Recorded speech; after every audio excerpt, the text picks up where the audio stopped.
Bonjour à tous, aujourd'hui on se retrouve pour mon troisième podcast qui sera quasi exclusivement un podcast de couture pour la simple et bonne raison que depuis le précédent podcast je n'ai quasiment pas tricoté, j'ai un tout petit peu avancé dans mes chaussettes mais rien d'extraordinaire. J'ai eu une période creuse niveau couture et puis dès que je suis repassée dans ma période couture, le tricot c'est un petit peu ralenti.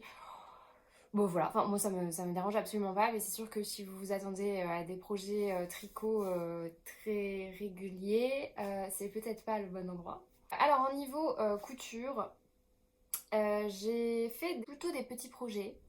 J'ai eu une période, comme je disais, où j'avais vraiment, enfin j'étais dans le creux de la vague. J'avais plus envie de coudre. En fait, j'étais coincée sur un projet qui me gonflait sérieusement. Et à partir du moment où je l'ai mis entre guillemets à la poubelle, donc je l'ai pas mis vraiment à la poubelle, je l'ai mis dans une poubelle qui est en fait les projets ratés, première cousette, etc. Que parfois je reprends pour faire de nouveaux projets. Et bon voilà, c'était déjà en fait un projet que j'avais raté, que j'ai essayé de récupérer, que j'ai raté une deuxième fois. Voilà, je ne vais pas revenir dessus parce que ça m'avait profondément saoulé de gâcher du tissu. Donc au final, le tissu, je le réutiliserai pour faire des pochettes, je pense. Parce que c'était un espèce de... En fait, c'était un velours côtelé, mais c'était du jersey. Donc du coup, il y avait pas mal d'élastane quand même, mais pas assez pour faire une robe. Donc bon bref, un jour je vous en parlerai peut-être plus en détail et je vous montrerai l'ampleur des dégâts. Et donc pour me relancer un petit peu dans la couture parce que voilà, c'est quand même quelque chose que j'aime beaucoup. Souvent ça me met un peu dans un état méditatif. Bon après, moi j'ai tendance à passer d'un extrême à l'autre. C'est-à-dire que quand je fais de la couture, j'avais l'habitude quand j'étais dans le sud de faire des week-ends entiers de couture parce que je n'avais que ça à faire. Et donc je commençais tôt le matin au début du week-end et je terminais en fin d'après-midi à la fin du week-end. Et je me faisais des sessions énormes au point que quand vous ressortez, vous avez les cheveux en l'air, les yeux exorbités, voilà. Maintenant, je fais un petit peu moins ça parce que du coup, j'ai une pièce dédiée et puis j'ai du coup plus de temps pour coudre puisque j'ai ma pièce. Donc j'ai pas à ressortir mes affaires, comme vous le voyez, ma machine et ma surjeteuse et mon bordel de projets en cours sont là. Je ne sais plus pourquoi je disais ça. Mais bon bref, tout ça pour dire que pour me remettre tranquillement à la couture, ma mère m'avait dit t'as qu'à te faire des culottes. Alors pareil, les culottes c'est toute une histoire, donc si un jour ça vous intéresse, je vous referai un détail complet de mes péripéties lingerie. Mais du coup, c'est vrai que j'ai un patron de culotte que j'utilise, enfin j'utilise quasiment exclusivement en fait que celui-là. Et c'est la culotte, alors je confonds toujours les deux, il y a un patron qui est gratuit, l'autre est payant. Donc du coup, j'ai testé les deux, je préfère le patron payant. Alors pas en termes d'explication, juste en termes de modèle, parce que les explications sont globalement les mêmes. Donc c'est la culotte, si je dis pas de bêtises, azur ou cerise. Je ne sais jamais. J'ai la flemme d'ouvrir mon placard et d'aller chercher le patron. Je vous mettrai le lien. De toute façon, il y en a une qui est payante, une qui est gratuite, donc vous trouverez vite votre bonheur. Et donc c'est une culotte que je fais en 40, si je dis pas de bêtises. Et voilà, que je fais à l'infini. C'est vrai que depuis que je fais la couture, je me suis un petit peu plus rendu compte en fait du coût des vêtements. Et j'ai un peu plus de mal à acheter des choses. Alors, pas qu'ils ne valent pas leur prix, mais dont le prix est excessivement supérieur à ce qu'il devrait être. Ce qui revient un petit peu au même. Alors moi pendant très longtemps, parce que vous allez tout savoir hein, sur ma vie, pendant très longtemps j'ai acheté des culottes petits bateaux parce qu'elles sont en jersey de coton et c'est les meilleures culottes du monde. Mais bon, elles coûtent quand même assez cher, donc souvent je les achète en solde. Et enfin voilà, c'est genre les culottes de toute ma vie quoi. Je portais ça quand j'étais, je sais pas à quel âge on porte des culottes, mais genre je sais pas, depuis l'âge de 3 ans je dois porter ça. Et en fait ils ont deux types de gamme, une gamme vraiment en jersey de coton un peu plus résistant et pour les modèles femmes c'est un jersey beaucoup plus fin. Et il faut du coup pas passer les culottes au sèche-linge, ce que moi j'ai fait pendant très très longtemps, ce qui explique que bon j'ai des culottes qui partent en lambeaux. Après niveau qualité c'est top, hein. J'ai des culottes qui ont encore, je pense qu'ils ont 10 ans et qui seulement sont en train de se craquer. Donc pour vous dire la qualité petit bateau, c'est quand même assez résistant. Mais j'avais envie de tester et du coup mes premiers essais étant très fructueux, c'est vrai que j'achète plus tellement de culottes basiques, style pour dormir, tout ça. Et donc je m'en suis fait quelques-unes et c'est vrai qu'au début j'étais assez... C'est pas que j'étais réticente, mais en fait, je ne pensais pas autant apprécier mes culottes. Tout ça pour vous dire que j'ai des modèles de base. Donc typiquement, alors ça c'était le modèle raté parce que évidemment avant de commencer j'ai bien raté les culottes. C'était vraiment une galère et j'ai fini par acheter un pied élastique pour surjeteuse qui m'a un peu sauvé la vie parce que dans les vidéos on vous dit souvent voilà, gérer la tension élastique ça s'apprend. Je suis d'accord, mais quand ça fait la je sais pas combienième fois que vous ratez ça et que vous perdez l'élastique, que votre culotte est immétable. Et puis au final, le pied élastique permet de gagner énormément de temps. La seule difficulté, c'est qu'il faut apprendre à régler la tension. Et ça se fait un peu, j'allais dire, au feeling. Mais après, une fois que vous avez fait vos tests sur votre culotte et que vous en faites plusieurs d'affilée, le réglage va tout seul. Je rentre pas trop dans le détail des culottes pour la simple et bonne raison que bah, si ça vous intéresse, je ferai une vidéo dédiée parce que je pense que ça n'intéresse pas tout le monde. Autant dans la couture, il y a des choses que tout le monde coud, autant la lingerie, c'est quand même un truc, lingerie maillot de bain, c'est un truc spécifique et ça n'intéresse pas tout le monde. Donc, typiquement, alors là, il y a plein de poils de chat, etc. C'est gratuit et bah, le désavantage du jersey de coton, c'est que ça prend toute la poussière.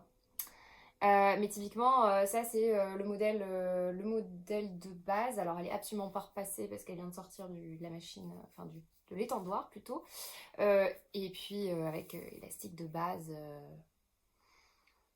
que vous trouvez chez Mondial Tissu, Ma Petite Mercerie. Enfin, en tout cas là il me semble que c'était là où je les avais achetés. Donc ça c'est vraiment la culotte de base et le modèle du coup de... J'ai oublié de dire, la créatrice c'est Vanessa Salin. Et en fait, ce que j'aime particulièrement dans sa culotte, c'est que du coup, elle fait la technique du burrito pour avoir un fond de culotte extrêmement propre. Donc celle-là, elle a déjà bien vécu parce que vous voyez que mon élastique, je sais pas si vous voyez, commence à me faire des roux-doudous pas terribles et je pense que c'était pas forcément la meilleure qualité d'élastique possible.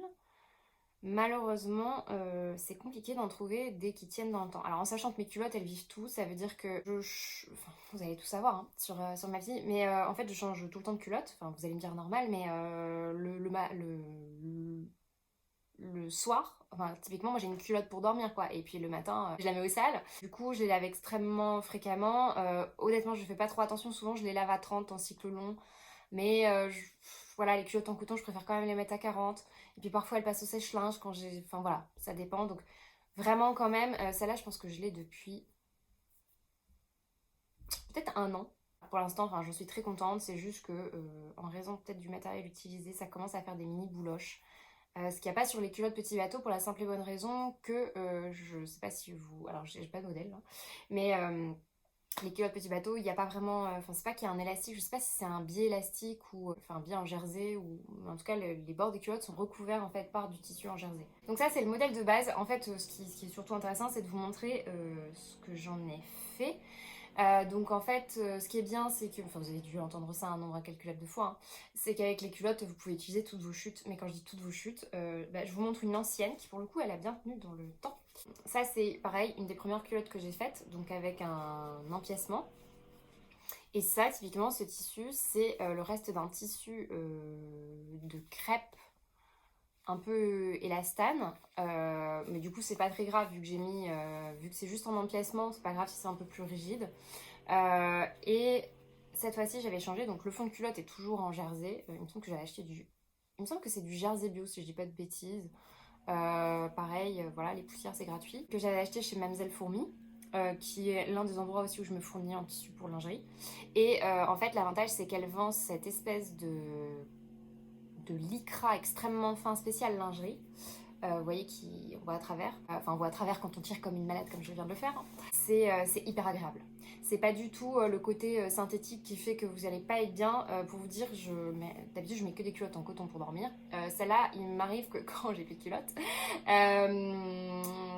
voilà, que je la mette pour dormir, hyper agréable. Enfin, franchement, la matière, c'est juste un pur délice. Et je pense, j'y ai pas pensé, mais je pense que je pourrais me faire un espèce de juste au corps. Enfin, vous savez, les petits débardeurs. On appelle ça un maillot de corps quand on est petit, non? Enfin voilà, et moi c'est vrai que je mets souvent un seul, j'en ai qu'un en fait. J'ai deux fois le même. Cette vidéo part dans tous les sens, je m'embrouille toute seule. En gros, j'avais 2 débardeurs Esprit, donc identiques, noirs en jersey de viscose. Et du coup, bon là, qui sont en train de rendre l'âme, je vous en parlerai un petit peu plus tard, parce que ça fait partie d'un de mes nouveaux projets. Et je me suis dit qu'en fait, ce tissu, j'aurais très bien pu l'utiliser. Bon, bref, voilà. Donc typiquement, ça, c'est un ancien modèle. Mais j'ai testé récemment... Bon, alors ça, c'est typiquement chute de viscose. Ça c'est pareil, c'est un jersey de viscose de chez Couzette qui m'a servi à faire un t-shirt Jeanne de Ready to Sew. Donc voilà, ce t-shirt là, alors normalement ça c'est retroussé, hein, mais pareil, je l'ai lavé donc j'ai pas encore repassé et j'avais pas fait de point sur le devant, donc je l'avais fait ici, mais et donc du coup avec les chutes, là je suis en train de tester les élastiques Mercerie Extra, donc c'était encore des différents. Là, je les ai faites très récemment, donc du coup, j'ai pas vraiment de recul. Et derrière, pareil, j'avais remis l'espèce de lycra hyper fin spécial lingerie. Sur le modèle de Vanessa Salin, donc sur cette culotte-là, en fait, dans mes souvenirs, l'empiècement est... je sais pas si vous voyez bien, mais vous avez l'empiècement. Et si jamais vous voulez faire une culotte pleine sans empiècement, vous n'avez qu'à rejoindre les bouts et refaire le devant de la culotte. Je pense que c'est absolument pas clair. Donc du coup, si un jour vous voulez que je papote de lingerie et autres, même si en fait pour l'instant j'ai fait principalement que des culottes, j'ai pour projet de faire des soutifs et des bodys et des tangas, mais chaque chose en son temps. Pour l'instant j'achète au fur et à mesure un peu le matériel, parce que c'est vrai que la couture, dès qu'on se lance dans comment dire, des vêtements spécifiques, ça devient toujours vite extrêmement onéreux et compliqué. Et c'est vraiment le cas pour la lingerie, donc voilà. Si ça vous intéresse, dites-le moi dans les commentaires. Et je vous montre juste très rapidement les 2 autres. J'en ai une que j'ai un peu perdue. Celle-là, c'était, je pense que vous voyez pas grand-chose. C'était pour tester de la dentelle que j'avais acheté aussi chez Mamselle Fourmi. Donc en fait, ils font des espèces de bandes. Alors la largeur, elle varie, hein, ça dépend de la dentelle que vous achetez. Et donc du coup là voilà, c'était pour m'essayer un petit peu à ça. Ce qui est pratique, c'est que quand vous faites ça à la surjeteuse, la dentelle, il n'y a vraiment aucun souci, ça glisse pas dans la machine. Moi je vous avoue que je me suis pas vraiment embêtée. Je sais on peut faire des coutures anglaises pour la dentelle. Moi je me suis pas embêtée, j'ai fait un simple surjet, enfin avec la surjeteuse quoi, un surjet 4 fils.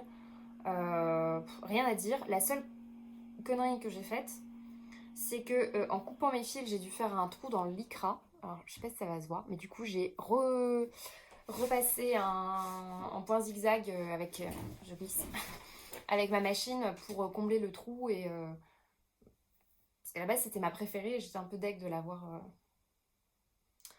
abîmée. Et là, est-ce que c'est le même? Ah oui, non, voilà. En fait, j'ai choisi 2 types d'élastiques. Donc, un petit élastique à picot avec des ronds. Donc, un petit peu plus...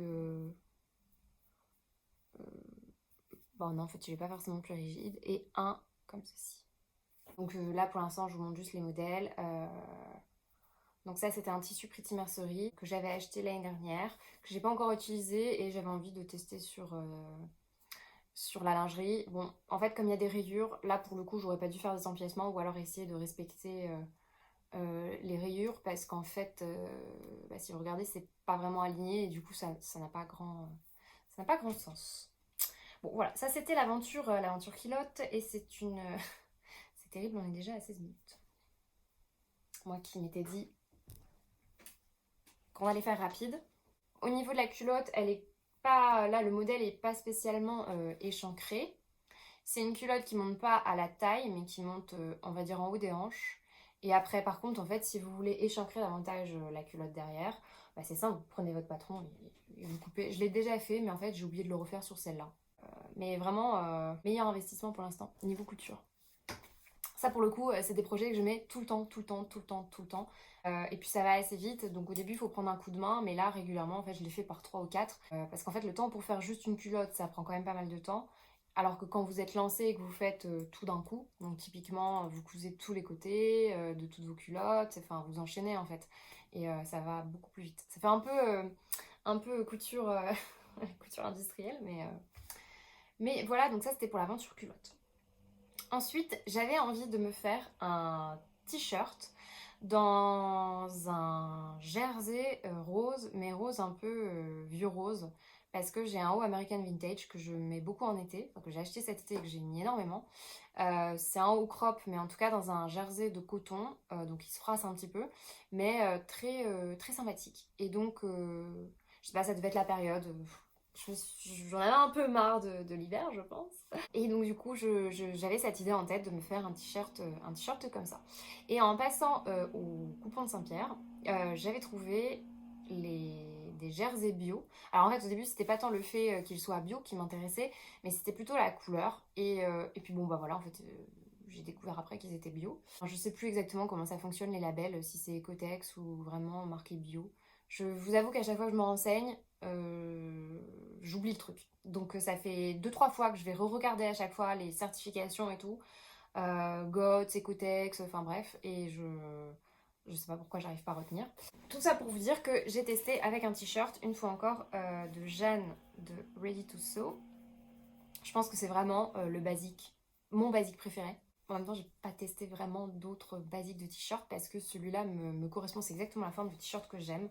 Je pense que la couleur elle est assez fidèle. Alors là, comme j'ai une tête de déterrée, surtout que j'ai pas très bien dormi cette nuit, les couleurs, et puis avec mon rouge à lèvres, les couleurs vont pas forcément ensemble, mais typiquement cette couleur-là en été, quand je suis un petit peu bronzée, parce que je bronze assez vite, et je bronze beaucoup, je pense que c'est une couleur qui rendra un peu mieux dans cette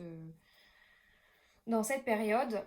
Le t-shirt Jeanne, donc du coup je vous l'avais jamais présenté, mais là vous voyez tout de suite la différence entre un jersey de viscose, du coup beaucoup plus fluide, pardon, donc il y a un certain drapé, et jersey de coton, tout froissé quand il est pas repassé, même de toute façon quand vous le repassez, au bout de 5 minutes, c'est froissé. Hein. Donc ça je trouve que c'est un peu un des avantages d'un point de vue esthétique de ce que j'aime. Je trouve que ça fait un peu trop rigide. Et donc du coup, je me suis rendu compte que c'était dû en fait à la matière, au jersey de coton. Et donc je pense en fait que je suis pas une grosse fan de t-shirts en jersey de coton. Mais c'est ça qui est intéressant, c'est qu'en fait en cousant, on apprend à reconnaître les matières. Alors, je savais reconnaître du jersey, mais c'est vrai que et je savais que du jersey de coton, c'était pas du jersey de viscose. Mais jusqu'à présent, je n'avais pas compris exactement la différence que ça avait en termes de rendu, de fluidité, de drapé, etc. Donc ça, c'est quelque chose que j'apprends au fur et à mesure.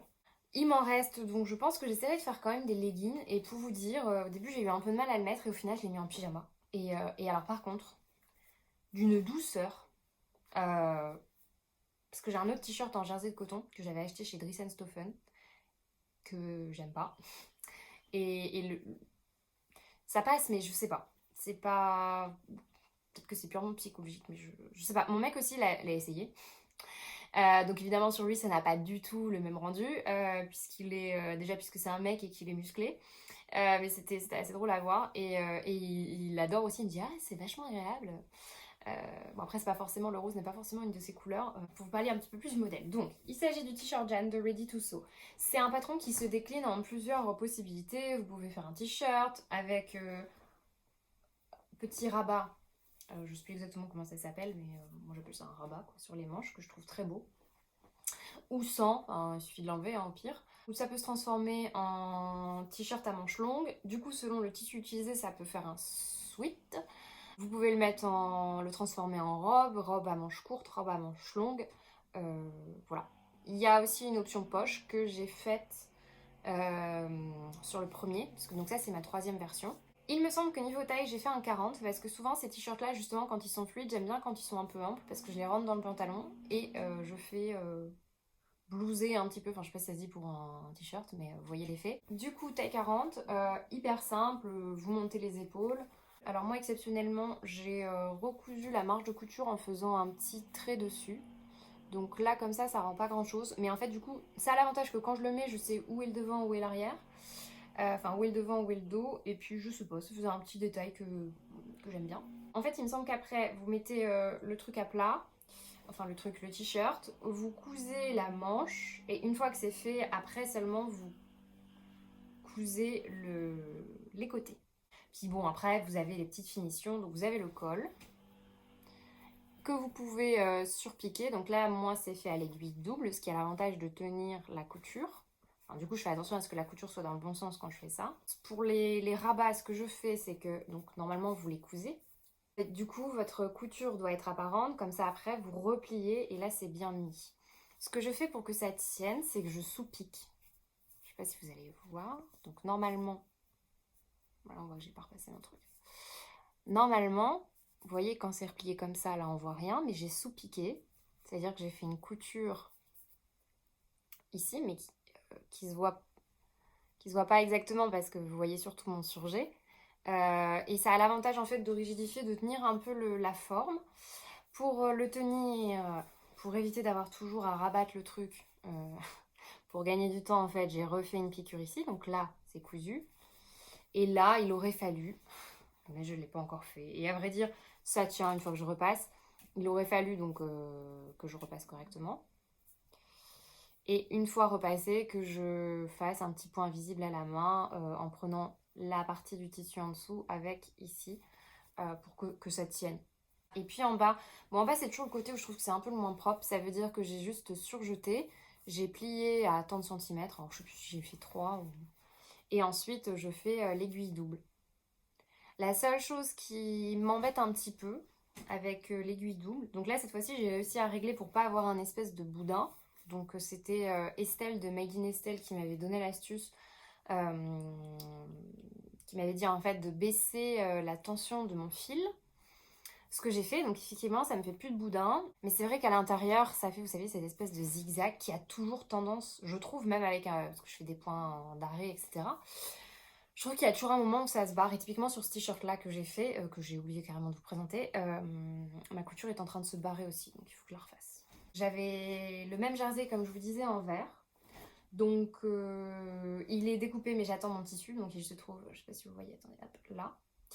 Un espèce de vert sauge. Et en fait, me rendant compte du coup que ce que je recherchais c'était un jersey fluide, donc typiquement un jersey de viscose ou un jersey modal. Et donc j'ai écumé internet et j'ai fini par trouver mon bonheur chez... alors, il y avait des tissus chez ma petite mercerie, mais pas forcément toujours dans les coloris que je voulais. Et en fait, chez Tissu Story, qui est un site belge, qui souvent en fait revend est un revendeur des tissus fibre mood, et c'est comme ça que moi j'ai connu cette boutique. Il me semble que c'est une fille, enfin une dame, je sais plus comment elle s'appelle, Delphine, je sais plus, qui s'occupe de ça, hyper réactive. Sur son site, vous pouvez demander des échantillons, c'est envoyé hyper rapidement par lettre, ce que je trouve quand même super cool. Et du coup, j'ai trouvé, donc, vous voyez les deux, c'est globalement des coloris qui se rapprochent de ce que je viens de vous montrer. Et je pense que déjà juste qu'en faisant ça, vous voyez à quel point c'est beaucoup plus fluide, beaucoup plus fin. Je vais vous montrer. Je pense que vous voyez le côté. On dirait presque ça fait penser un peu à du tencel. Alors par contre, il me semble que c'est sur celui-là, l'envers et l'endroit se ressemblent tellement que je ne sais pas les distinguer. Donc je ne sais pas si c'est très grave. Sur celui-ci, l'endroit et l'envers sont bien différents. Donc là, vous avez l'endroit.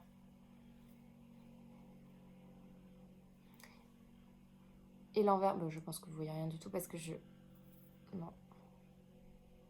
Je pense que vous voyez rien parce qu'en fait j'ai mis, pour une fois j'ai mis ma tablette dans l'autre sens pour voir correctement ce que je faisais. Dernière chose pour les vêtements, ce que je fais dernièrement c'est que pour avoir des finitions propres, y compris en termes de surjet, maintenant j'achète des fils de couleurs qui ressemblent aux vêtements. Alors du coup ça coûte plus cher, mais au final je me suis rendu compte qu'en termes de finition de vêtements je préférais ça. Vous voyez typiquement, je veux dire mon t-shirt je l'adore, mais le fait que le surjet soit en blanc, ça me saoule. Ça me saoule. C'est un point de détail, je vais pas mourir, mais là pour le coup, vous voyez, j'avais acheté les mêmes fils de couleur. Alors, parfois ça existe en grosse bobine pour surjeteuse, donc là il n'y a pas de souci. Donc typiquement pour ce rose là, il existe en grosse bobine, donc j'en ai acheté 4. Pour d'autres couleurs, c'est plus compliqué. Ce que je faisais pendant un petit bout de temps, c'est qu'en fait sur la surjeteuse, alors là vous voyez pas les fils, mais je ne changeais que le cône de l'angle, ce qui faisait que du coup la plus grosse partie de mon surjet était dans la même couleur, enfin dans la couleur de ce fil là qui correspondait à la couleur de mon t-shirt ou du vêtement que j'étais en train de faire. Mais je trouvais que c'était pas parfait, donc maintenant c'est pour ça que je réfléchis un peu plus à mes projets, parce que c'est quand même un coût supplémentaire en termes de fil. Souvent ce que je fais c'est que je prévois en fait d'acheter le fil, donc pour ma machine évidemment, mais pour en avoir suffisamment pour la surjeteuse. Pour vous donner un ordre d'idée pour mon t-shirt rose là que je viens de vous présenter, j'avais acheté 4 bobines de fil de 100 grammes, c'est du fil Gutermann. J'ai pu m'en servir sur ma machine et sur ma surjeteuse, et sur les 4 bobines j'en ai une qui a été complètement vidée. Les autres sont ont bien été dévidées aussi, mais il m'en reste. Bon, après, comme je vais faire d'autres projets dans les mêmes couleurs, ça me dérange pas. Mais c'est vrai que c'est quelque chose que je vais faire un petit peu plus souvent parce que j'aime bien, comme les vêtements du commerce au final, avoir mes surjets dans les mêmes couleurs. Ensuite, je vais passer à deux projets. Alors, qui se ressemblent un petit peu en termes de tissu, qui sont absolument pas de saison. Alors le premier projet qui n'est pas de saison, c'est le top Sacré-Cœur de Mèche Delmas. C'est en fait un débardeur crop top croisé sur le devant, comme vous pouvez les voir, avec 3 boutons. Et en fait, la partie que vous ne voyez pas à l'intérieur, c'est que vous avez une pièce de patron qui est un peu plus longue et normalement ça se noue avec un lien. Moi j'ai fait la taille 38. Il me semble que c'était celle qui se rapprochait le plus de mes mesures. Pour vous donner un ordre d'idée, je ne sais plus si je l'avais déjà dit, mais je fais 88 de tour de poitrine sans soutif. 91 si j'ai un soutif, vous savez, type euh, ampliforme, enfin sans... Comment on appelle ça déjà? Sans rembourrage, mais juste avec l'épaisseur de la coque. Et taille, je suis à 70 cm et les hanches, je suis à 96. Je me rappelle plus exactement le détail, oui, le détail. C'est pas, je vous avoue que j'ai pas forcément noté. Et c'est un top sur lequel j'avais craqué à sa sortie, mais je l'avais pas acheté de suite. Il n'y a pas tellement de réalisations sur internet. Pourtant, je le trouvais très sympathique. Et il y a une réalisation que j'ai vue sur Instagram qui est vraiment à tomber par terre, qui a été faite dans un vieux drap trouvé à Emmaüs ou quelque chose comme ça. Et le résultat est top. Et c'est vrai qu'on le voit pas tellement porté. Alors, pour vous expliquer, donc le modèle que je vais vous montrer, c'est une toile. Du coup, j'ai récupéré des vieux tissus. Enfin, des vieux tissus. Des bouts de tissu qu'il me restait, ce qui explique du coup que je n'ai pas fait, que j'ai pas utilisé l'intégralité du même tissu. Donc voici ma réalisation. Du coup, en termes de tissu, le tissu que vous voyez ici, c'est un jean. C'est un jean que j'avais acheté sur Dressenstoffen. C'est le jean sans élastane et il me semble que c'était la couleur... Enfin, à l'époque, quand j'en avais acheté l'année dernière, il y avait 3 couleurs. Il y avait du jean clair, du jean bleu moyen et du jean bleu foncé. Là, en gros, moi, c'était l'intermédiaire. C'est un jean que j'avais utilisé pareil pour faire une toile, pour faire plus précisément un pantalon de gabin d'Apolline Patterns. Je peux pas vous montrer parce que ce pantalon-là, en fait, je l'ai laissé chez mes parents parce que souvent quand j'y vais, souvent j'y vais sans valise, donc j'ai un petit peu de vêtements là-bas, voilà, quand je reste quelques jours. Et c'est un jean que j'ai très peu lavé, j'ai dû le laver une fois et avant même enfin, je l'avais lavé une première fois pour le coudre. Et j'ai dû laver le pantalon une fois et avant même que je le lave, il a bouloché de fou au niveau de l'entrejambe, au niveau des fesses. Et en fait, ça arrive souvent avec des pantalons, enfin des jeans qui contiennent du coton et du polyester, ce qui était le cas pour ce tissu. Et donc en fait, quand je l'ai acheté, c'était à l'époque où je ne connaissais pas trop le rendu des matières et voilà, je trouve que souvent dans les polyesters, il y a deux cas de figure. Il y a le polyester un peu de mauvaise qualité qui bouloche énormément, c'est-à-dire que vous achetez votre pantalon ou alors vous faites un pantalon comme ça et au bout de même pas une journée, le truc est déjà en train de, pas de partir en lambeaux quoi, mais de perdre un peu son... Ouais, de faire user. Et puis il y a d'autres polyesters qui tiennent la route, il n'y a aucun problème. Je ne sais pas à quoi c'est dû, mais bon, voilà.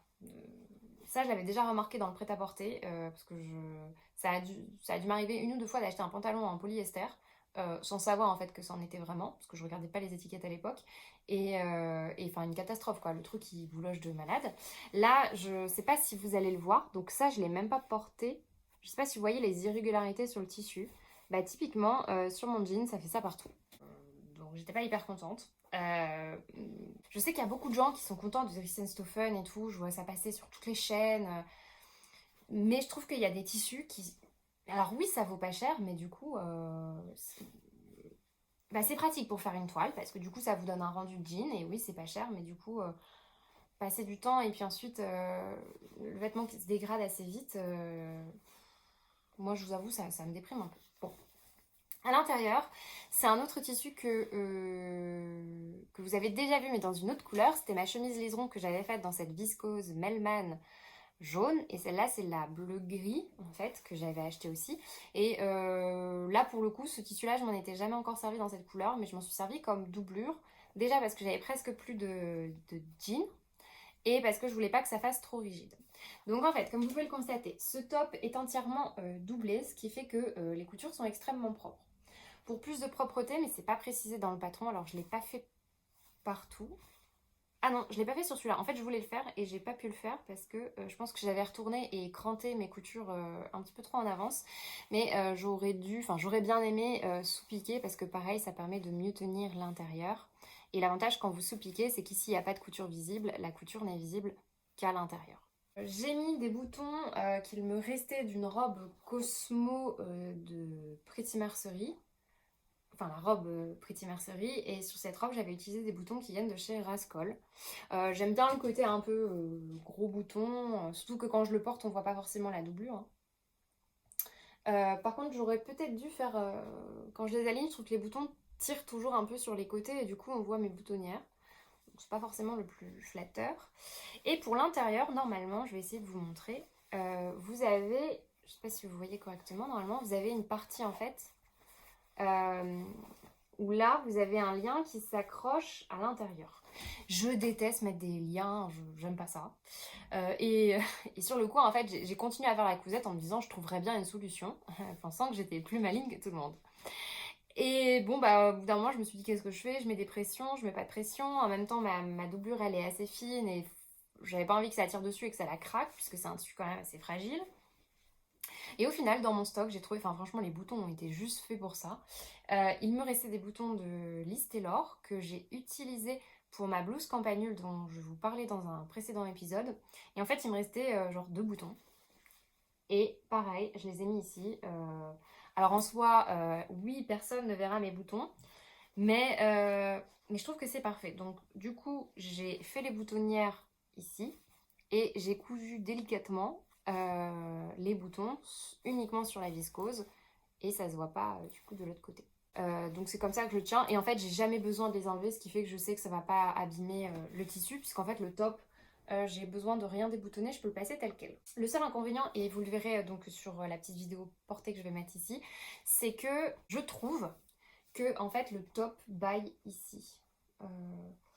Et c'est le cas en fait de souvent de ces formes de débardeurs. Je trouve que souvent au niveau de la poitrine ici, ça fait un bec et je sais pas comment le résoudre. Alors peut-être qu'en réduisant la longueur des bretelles un tout petit peu, vous voyez, il faudrait que je découse parce qu'en fait les bretelles on les finit à la fin, donc on découd ici. Il faudrait que je rentre. Bon, d'ailleurs vous voyez toujours la trace de la craie parce que j'ai pas lavé encore mon haut. Ouais, je sais pas exactement comment faire. Un autre inconvénient, c'est que comme il est assez rigide, typiquement, c'est pas le haut que je peux mettre avec un... En fait, il faut que je mette un soutif style hyper fin brassière sans coque. Parce que sinon, ça fait un peu bizarre. Bah ouais, alors du coup, j'ai fait un 38. Je me demande si j'aurais peut-être pas dû essayer de faire le 36. Je sais pas vraiment. Et la dernière chose que j'ai faite, c'est que j'avais envie de tester sur du jean. En fait, à la base, je voulais le broder. Finalement, j'ai abandonné cette idée parce que quand j'ai eu tout le matériel qu'il fallait pour broder, je me suis dit, je vais pas commencer à m'embarquer là-dedans alors que j'ai déjà du matériel de couture, de tricot et que, en plus, je vais bientôt déménager. Donc voilà. Je me suis dit, on va se calmer, on va se calmer. Je verrai d'ici quelques mois si j'ai toujours envie d'apprendre la broderie. Mais par contre, à la machine, on peut faire ces petits points décoratifs que j'ai fait sur les bretelles. Alors, il y a un côté qui est mieux réussi. Typiquement, celui-là, je l'ai un peu foiré parce que je pense que vous voyez que ça part en cacahuète. Par contre, ici, j'ai réussi à faire tout droit. Et voilà, c'était le petit détail, je trouvais ça sympa. Donc ça, c'était mon top, le top de Mèche d'Elmas. En vrai, j'ai pas grand-chose à dire. C'est hyper simple à faire, vous n'avez qu'à suivre les explications. J'ai pas eu de difficulté. Par contre, dans le patron, c'est pas expliqué, me semble-t-il. Bon, il n'y a pas l'histoire des sous-piqûres, donc finalement, je n'ai pas faite. Hein. Vous avez des indications, enfin, on vous dit de cranter. Donc après, bah, si vous savez cranter, vous savez que quand c'est comment dire, quand c'est concave, il y a une certaine manière de couper le tissu. Quand c'est convexe, c'est pareil, il faut couper d'une autre manière. Et pensez à dégarnir les angles, notamment pour les petits coins. Je sais plus si c'est marqué, mais voilà. Donc ça, normalement, si vous avez l'habitude de coudre un tout petit peu et que vous avez déjà cousu des choses avec des angles, etc., c'est normalement des choses que vous avez déjà vues. Mais ça pose pas grande difficulté. Juste pour vous indiquer la doublure, à la fin, la seule chose qui vous reste, c'est un espace ici. Donc moi, je vous avoue, c'est pas l'endroit le plus propre. À chaque fois, je fais pas de point à la main, mais j'ai recousu à la machine, j'ai fait une petite une mini surpiqûre qui se voit quand on a l'œil dessus. Là par contre, je sais pas pourquoi j'ai du tissu qui sort. En fait, la viscose, c'est un tissu qui s'effiloche et c'est un peu une... Pareil, la qualité, c'était pas ouf. C'est un tissu que j'avais acheté sur l'Olishop. J'adore le tissu, il est hyper fluide, il est magnifique, mais bon, je sais pas à quel point ça va tenir dans le temps. Est-ce que j'avais autre chose à rajouter? Ah oui, et pour les bretelles, en fait à la fin, il y a une ouverture aussi ici, vous les glissez et vous surpiquez. J'ai pas trouvé que c'était exceptionnellement... Alors le problème vient sûrement de moi, hein, mais j'ai un peu bidouillé, je sais pas si vous voyez, mais du coup quand vous enfoncez, la largeur elle est pas vraiment suffisante, donc là vous voyez j'ai un espèce de mini décalage. Bon, ça se voit pas vraiment. Je trouve que pour repiquer au-dessus, vous voyez, il faut rentrer le tissu. Enfin, moi là, ça me fait un petit chigouigoui qui sort. Pas terrible. Mais sinon, j'en suis très satisfaite. Mais la question, c'est toujours, ouais, je sais pas si je vais le porter énormément, vu qu'il baille ici, je trouve que ça se voit. Puis il y a aussi un autre point, c'est que j'adore les crop tops, mais du coup, c'est pas le genre de truc que vous portez au boulot, à moins vraiment d'avoir des pantalons ou des jupes taille haute. Mais là, vu la structure du top, je sais pas si avec une jupe. Enfin, bon, je sais pas. Pour l'instant, j'ai surtout. Attendez, je suis en train de. Un poil de mon chat. Je suis surtout en train de le. Je l'ai surtout porté avec un jean noir et du coup, comme il est crop, il m'arrive pile à la ceinture de mon jean. Parce que moi, je porte que des pantalons, enfin, jean pantalon taille haute. De toute façon, normalement, vous verrez tout dans la petite vidéo, soit qui a déjà été mise, soit qui est toujours là. Donc tout dépend au moment où je l'ai incrusté. Mon bilan sur ce top, c'est que c'est un vêtement que j'ai pris plaisir à réaliser, assez simple, rapide et efficace, bien fini globalement. Il me semble que c'est un des premiers patrons de la designeuse, mais j'ai pas le coup de cœur que j'aurais aimé avoir sur le rendu. Comme je l'avais dit dans mes précédents podcasts, c'est un peu le problème que j'ai, c'est que parfois j'adore réaliser des cousettes, mais après je les porte pas forcément parce que c'est pas exactement ce à quoi je m'attendais ou ce que j'aurais aimé, ou alors il y a toujours un petit truc qui va pas. Écoutez, pour l'instant en plus c'est pas forcément la période où je vais le porter. Et puis après je joue le côté, oui c'est typiquement pas forcément le truc que je vais porter au boulot, donc du coup c'est plutôt à la maison, mais pour l'instant c'est pas la période, donc je peux pas vraiment me projeter. En tout cas, j'étais contente et puis j'oublie pas que normalement c'était une toile, mais il se trouve que c'est une toile globalement réussie, donc tant qu'à faire, j'aimerais la porter quoi. Surtout que j'ai mis des jolis boutons dessus, donc. La deuxième réalisation, c'est une blouse crop top qui s'intitule Bogota et qui a été créée par Cut and Sew. Donc ça c'est le nom de la marque et la créatrice, me semble-t-il, s'appelle Pauline. J'allais vous montrer ça, mais du coup il n'y a absolument pas le dessin technique et derrière c'est du latin, donc ça va pas vraiment vous intéresser. C'est pareil, j'ai fait du 38. Ouais, j'ai fait du 38. Alors, en fait, c'était un top que la créatrice, enfin que Pauline avait fait. En fait, elle avait hacké une blouse crop top Sandro pour elle. Et ensuite, devant l'engouement des gens, elle a refait à partir de ce patron un autre patron avec évidemment des modifications, des changements, etc. pour éviter de plagier Sandro.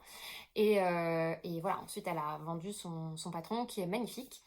Et donc voici ma réalisation. Alors, ça va pas vraiment rendre totalement parce que j'ai pas mis les boutons encore parce que j'ai eu des difficultés à trouver les boutons vraiment que je voulais. Donc finalement j'ai réussi à les trouver en allant chez Tissuren il me semble. Est-ce que vous allez voir? Je vais essayer de vous le mettre comme si je le portais.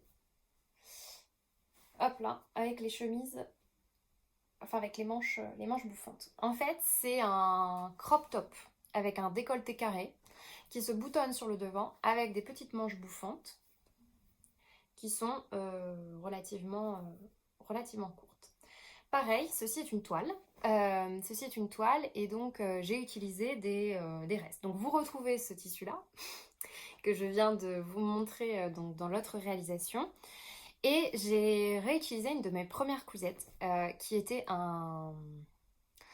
le premier haut que j'ai fait avec ma maman, donc qui était plutôt bien, mais que je n'ai jamais porté parce qu'en fait il me va pas, il est trop large. C'était un modèle japonais, mais enfin les japonais, je sais pas, ils surtaillent, mais genre pas de 3 tailles, genre de 5 tailles. Ça veut dire que pour avoir ma taille, 38-40, il aurait fallu que je fasse genre du 30-32, qui n'existait pas dans le bouquin. Ça pour dire que ce que j'essaye de faire en ce moment, c'est de réutiliser mes vieilles cousettes, enfin mes premières cousettes, parce qu'elles sont pas vieilles, hein, mes premières cousettes, et de réutiliser le tissu pour pas qu'il soit gâché. Donc typiquement c'est ce que j'ai fait avec la blouse Campanule, puisque le tissu c'était à la base le tissu que j'avais utilisé pour une jupe La Maison Victor, dont les finitions étaient à chier, il n'y a pas d'autre mot, et donc enfin dans les deux sens du terme, hein. C'est-à-dire que c'était mal expliqué, et moi en plus je pense que j'ai dû en rajouter vu que j'étais débutante à l'époque. Et donc là c'est pareil, je me suis dit quand même c'est dommage, c'était du lin, je me suis dit bon bah autant le réutiliser pour une toile, et donc vous voyez un peu l'aspect du lin. Alors ce tissu, il n'a pas de référence parce que je l'avais acheté dans ma ville natale. Il est très beau, mais alors, c'est un enfer à coudre. C'est un enfer à coudre parce qu'en fait c'est du lin qui se dépiote. Ça veut dire qu'une fois même que vous l'avez cousu, le truc se dépiote jusqu'à la couture et du coup après les fibres elles s'enlèvent et la couture s'en va. Donc il faut absolument pas tirer. Je sais pas combien de temps ça va durer pareil dans le temps. Bon bah ça c'est toujours un petit peu l'inconvénient, il y a certains tissus on peut pas savoir à l'avance ce que ça va donner. Ce que j'aime beaucoup donc dans cette réalisation, c'est effectivement le décolleté carré qui est magnifique. Le jeu de pli, alors moi je me suis plantée dans la manière de plier les éléments, mais j'ai envoyé un message à la créatrice, hyper sympa d'ailleurs, hyper réactive, elle m'a même fait des petits schémas, enfin j'ai pas arrêté de l'embêter tout le week-end quand je faisais cette réalisation. Elle m'a répondu sans problème. Enfin voilà, j'ai beaucoup, voilà, j'ai beaucoup aimé le contact, le contact humain, le côté humain. Sur ma réalisation, ce que j'ai fait, est-ce que j'ai fait des modifications? Il me semble que oui. Je sais plus si c'était prévu dans le patron, mais moi j'ai fait des coutures anglaises et après j'ai refait une surpiqûre dessus. Bon, en réalité, ma surpiqûre n'apporte pas grand-chose parce que vu le tissu, on voit pas énormément. Vous voyez, là c'est ma couture et j'avais fait la surpiqûre qu'on fait parfois avec des coutures anglaises. Bon, ça n'a pas eu un rendu extraordinaire, mais bon, j'avais envie de tester. L'intérêt de cette blouse, c'est que en fait, pour faire des bords propres, vous avez un système de parmenture. Alors c'est hyper bien expliqué, hein, ici, etc.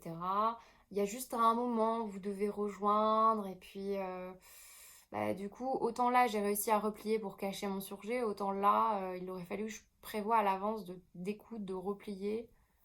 Bon, écoutez, je me suis dit que j'allais pas en mourir. Les manches, je les adore, elles sont bouffantes avec des petites fronces exactement comme j'aime. Et alors j'ai voulu faire un truc, je ne sais pas si c'était très utile, mais j'ai fait un jeu de plis, je sais pas, j'avais envie de faire ça, pour ensuite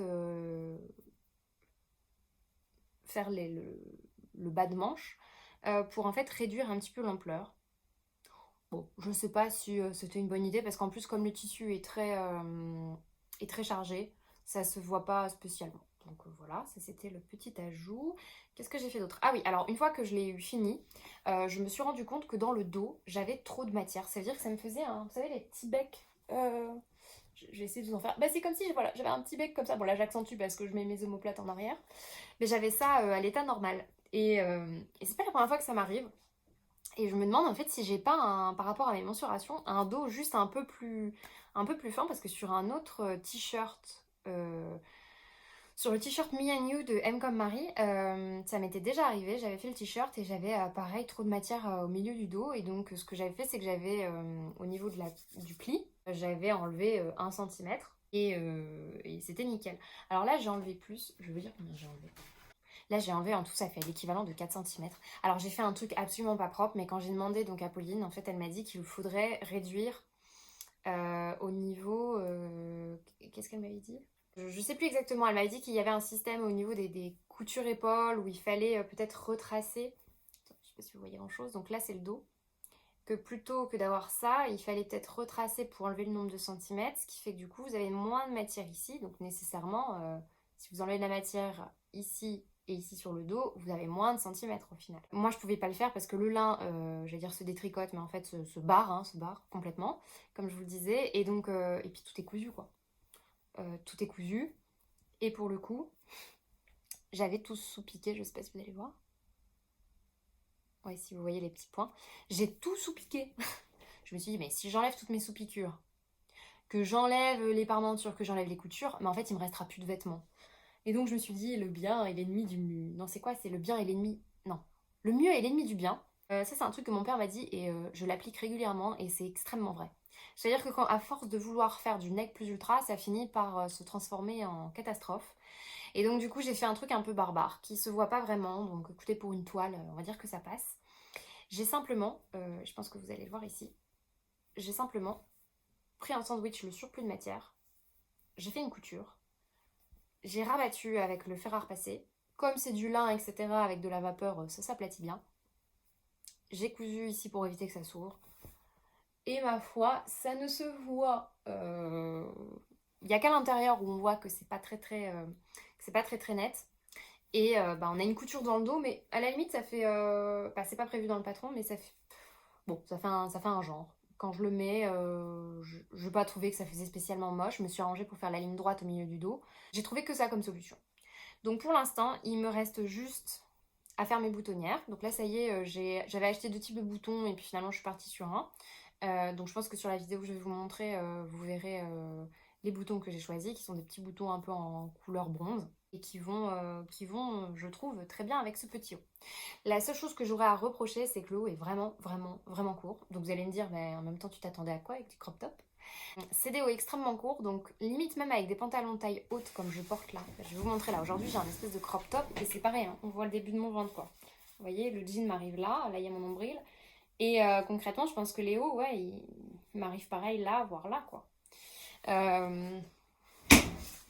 Du coup, c'est pas très boulot compatible. Et puis, je sais pas trop quoi avec quoi le mettre parce que vu les couleurs, le bleu, du bleu comme ça, souvent moi je le mets avec des jeans noirs. Peut-être du blanc, mais en fait je porte pas de blanc, en tout cas en bas.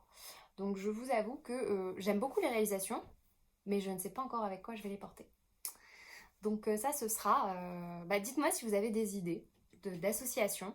Parce que c'est vrai que là pour le coup, vous voyez, c'est des vêtements... en fait j'ai cherché plutôt à associer un patron avec des tissus que j'avais déjà pour faire une toile, pour pas gâcher de tissu et pas en racheter.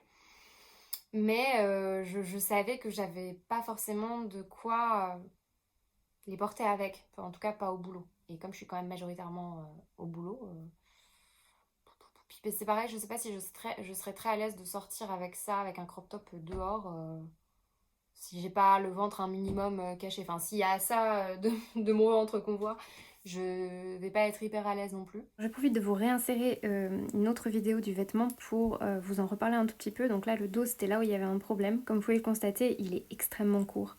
Et donc si c'est à refaire, je le rallongerai, mais j'ai peur que ça modifie quand même la forme du vêtement. Donc il faudrait que je refasse une toile, que je remodifie le haut du dos. Pour le décolleté, je trouve que c'est pile poil bien. Il n'aurait pas fallu que le décolleté carré soit plus bas. Après, ce que vous voyez pas sur la vidéo, c'est qu'en l'essayant, je suis un peu coincée au niveau de la, pas de la carrure d'eau, mais des emmanchures. Donc voilà, à voir, à voir, à voir. Écoutez, pour mes réalisations couture, je vais m'arrêter là pour aujourd'hui. J'avais encore plein de choses à dire, mais déjà, je pense que j'ai passé trop de temps sur la lingerie. J'espère que ça n'a pas été trop brouillon. Comme je suis un peu fatiguée, je pense que c'est pour ça que je me suis pas mal embrouillée. Je pense que je vais profiter du montage pour couper parce qu'il y a des moments où le temps de réfléchir, il y a toujours des longs moments de, pas d'hésitation, mais en fait de, comment dire, un peu d'intervalle creux, quoi. Ce que je viens de dire n'a aucun sens. J'avais des tissus à vous montrer de projets à faire, notamment un short, mais je pense que ce sera pour une prochaine fois. La seule chose dont je voulais de vous parler, c'est les boucles d'oreilles. J'ai suivi un tuto sur internet pour faire des boucles d'oreilles un peu Cézanne-like. Donc si ça vous intéresse, je vous en parlerai la prochaine fois. Et pareil, ce petit haut là, c'est un haut que j'ai fait sur la base d'un modèle de Direndo. Et si j'y pense, c'est pareil, je vous présenterai plutôt la prochaine fois parce que sinon je vais encore parler pendant 20 minutes. Voilà, sur ce, je vous souhaite une excellente journée ou une excellente soirée, une bonne semaine ou un bon week-end et je vous dis à très bientôt pour le prochain podcast.